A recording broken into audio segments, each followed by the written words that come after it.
यह कहानी सीता माता कहती थी और श्री राम इसे सुना करते थे। एक दिन श्री राम भगवान को किसी काम के लिए बाहर जाना पड़ गया तो सीता माता कहने लगी कि भगवान मेरा तो 12 वर्ष का नित्य नियम है, अब आप बाहर जाएंगे तो मैं अपनी कहानी किसे सुनाऊंगी। श्री राम ने कहा कि तुम कुएं की पाल पर जाकर बैठ जाना और वहाँ जो औरतें पानी भरने आएंगी उन्हें अपनी कहानी सुना देना। सीता माता कुएं की पाल पर जाकर बैठ जाती है। एक स्त्री आई, उसने रेशम की जरी की साड़ी पहन रखी थी और सोने का घड़ा ले रखा था।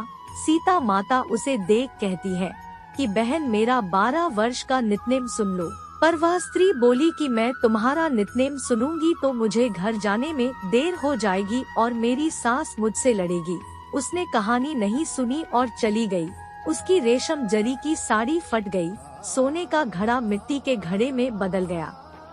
सास ने देखा तो पूछा कि ये किसका दोष अपने सिर लेकर आ गई है। बहू ने कहा कि कुएं पर एक औरत बैठी थी, उसने कहानी सुनने के लिए कहा लेकिन मैंने सुनी नहीं जिसका यह फल मिला।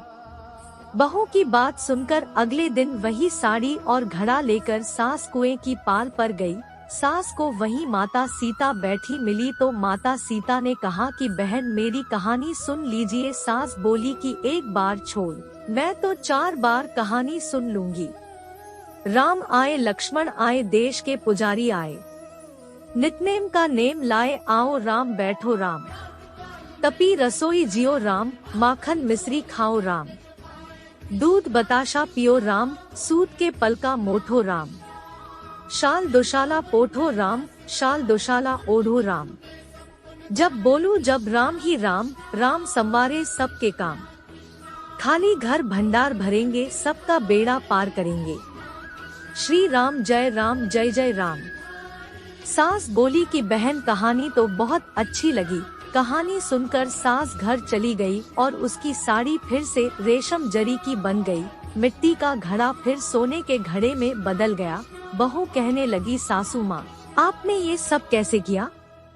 सास ने कहा कि बहू तू दोष लगा के आई थी और मैं अब दोष उतार कर आ रही हूँ।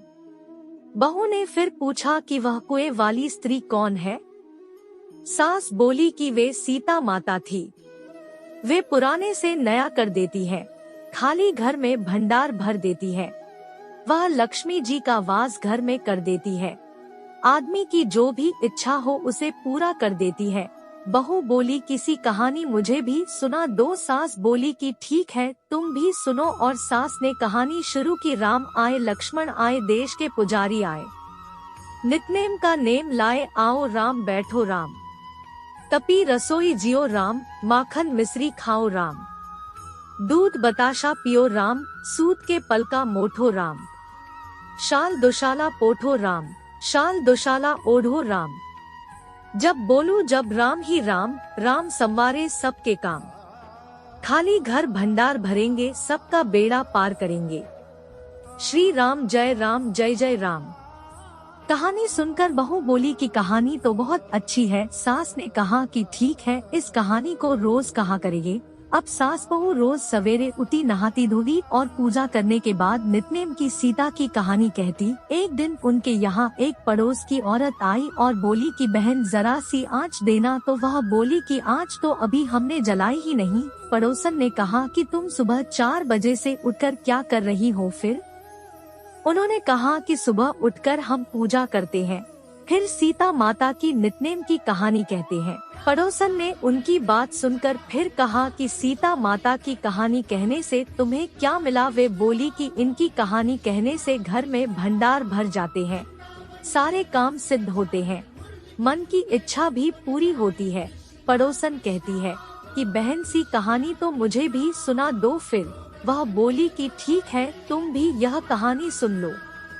राम आए लक्ष्मण आए देश के पुजारी आए, नित्नेम का नेम लाए आओ राम बैठो राम। सारी कहानी सुनने के बाद पड़ोसन कहने लगी बहन कहानी तो मुझे बहुत अच्छी लगी। अब वह पड़ोसन भी नित्नेम सीता माता की कहानी कहने लगी। कहानी कहने से सीता माता ने पड़ोसन के भी भंडार भर दिए। अब तो पूरे मोहल्ले में नित्नेम की कथा चल पड़ी, हर किसी की मनोकामना पूरी होने लगी।